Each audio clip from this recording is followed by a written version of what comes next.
What up, Huck Squad? Coming at you with a brand new series that I'm calling 3-Minute Thursdays. Every Thursday I'm going to upload a video with some sort of disc golf related tip, and this is kind of a way for me to work on my fundamentals and also give back to you guys with whatever sort of tip that you want to see any further explanation on. So every Thursday whenever I upload a video, you guys can drop in the comments with what you want to see in the next week's episode. And yeah, this Thursday I'm going to be talking about how I approach my putting practice sessions. I'll give you a couple quick tips, and yeah, hope you enjoy the video. Alright, so for my first tip, for me personally, I don't like to carry a ton of putters at once. I usually carry 3 or 4 putters whenever I'm doing a putting practice session. They should all be the same mold. I recommend finding a mold that you like and getting a bunch of different putters in that mold, so that when you do putting practice sessions like this, you don't have to worry about the mold of the disc changing as you're throwing your putts. So yeah, I only carry 3 discs at a time. Another quick little tip that I like as well is when I'm putting, I don't like to stand in the same spot and just putt over and over again from the same spot.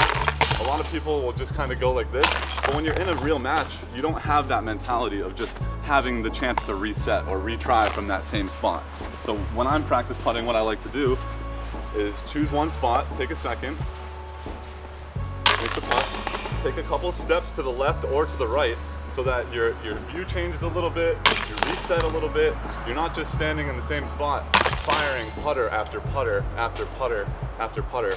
Because when you get into a real game or a real match, that's not going to be how you treat it. You're going to take a little bit more time and you're really going to focus on it. So why don't you do that when you're practicing too? So don't carry too many putters, because sometimes that can get too confusing and you have too much in your offhand. And take a step to the left or to the right in between your putts, and that'll really help too. Another simple tip is to use the trees in your surrounding area at your putting practice basket to your advantage. So I'll pretend like a lie is kind of on one side of the tree that's a little disadvantage, like a disadvantage to me. So I'll pretend like I have a lie on this side and I'll straddle this way. And so that gives me like a natural replication of putting in front of a tree during putting practice. And you can do that closer, so you can just kind of have it close to your arm, because you know when you're in a real match, whenever there's something near your arm on your follow through, it definitely gets in your head. So you should be practicing that type of stuff when you're doing your practice sessions. I do this type of stuff all the time. It just gets you a little bit more comfortable. Try straddling to the right, try straddling to the left, and that type of stuff will definitely help improve your practice putting sessions too. 2 more quick tips before I end the video are to decide what you're practicing that day. Practice circle 1 putts, practice 15-foot putts, practice those 20-foot putts. Decide that you're practicing circle 2 putts that day.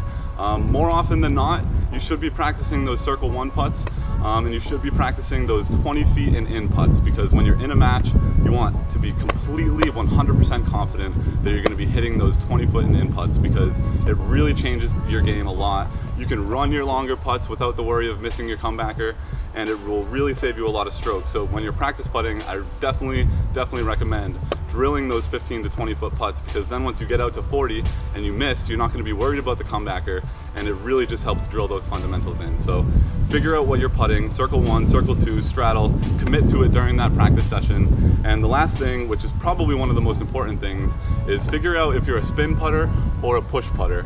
How much loft do you have in your putt compared to how much snap and spin you have in your putt?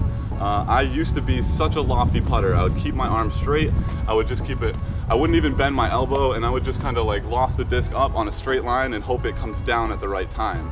Now I'm more of a spin putter, where I come into my gut and come out, and if I see that the disc is on the right line out of my hand, it's pretty much going to go in the basket, because I'm pretty much just spinning it right at the basket. I do have a little bit of hyzer on my putt now, but when it comes out of my hand, I can pretty much tell if it's going to go in, where back in the day, when I was push putting, I never really knew if it was going to drop in time.